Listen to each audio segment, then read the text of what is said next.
Genesis chapter 49. Binles ni Jacob ang mga anak niya. Pinatawag ni Jacob ang mga anak niya at sinabi, Magsama-sama kayong lahat at sasabihin ko ang magiging future nyo. Lumapit kayo sa akin, mga anak ko. Makinig kayo sa tatay nyo. Reuben, ang panganay ko. Una kong anak. Bunga ng aking lakas. Pinakamagaling at pinakamalakas sa lahat. Para kang rumaragas ang tubig. Sa mga kapatid mo, hindi ikaw ang mamumuno. Dahil dangal ng tatay mo, nilagay sa malaking kahihiyan. Tinumihan ng aking higaan. Asawa ko ay sinipingan.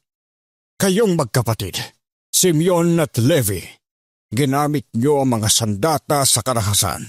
Hindi ako sasali sa pasikreto niyong usapan. Ni makikijoin sa mga meeting niyo.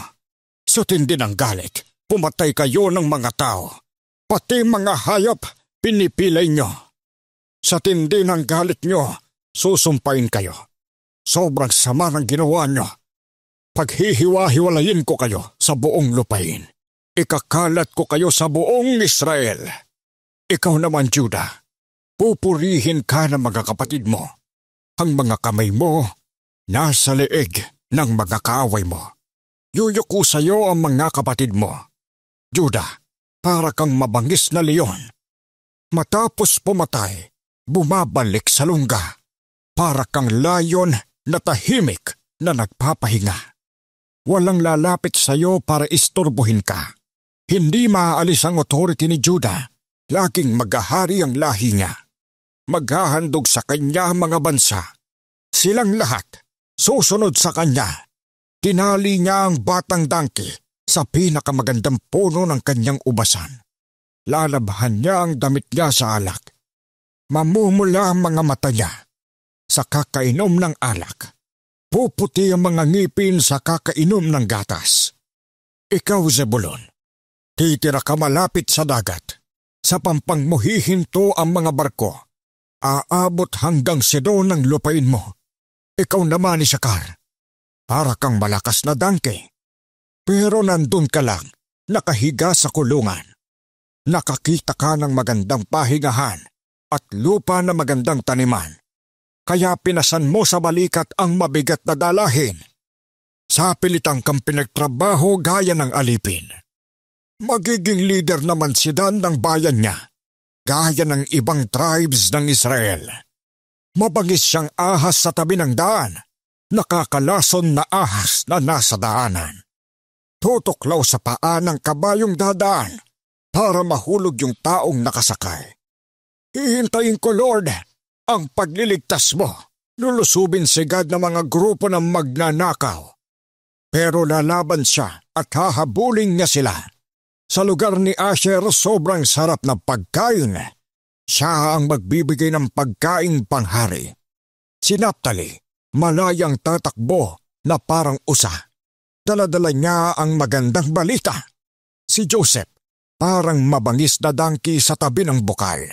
Gaya ng mailap na batang dangki na nasa bundok. Lulusubin siya ng malupit niyang kaaway. Titirahin siya ng pana, wala silang patawad. Pero matatag pa rin ang pana niya. Pati mga braso niya, ubod ng lakas. Dahil ito sa makapangyarihang Diyos ni Jacob, ang shepherd, ang tagapagtanggol ng Israel. Ang Diyos ng tatay mo ang tutulong sa iyo. Ang makapangyarihang Diyos ang magbe-bless sa iyo. Bibigyan ka ng blessing na ulan galing sa langit at tubig na galing sa ilalim ng lupa. Maraming alagang hayop at maraming anak. Ang mga ani at mga bulaklak ay pararamihin.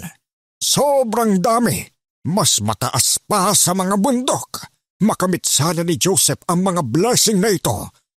Siya na binukod sa mga kapatid niya. Si Benjamin, parang mabangis na wolf. Araw-gabi siyang pumapatay at nananakmal ng kaaway.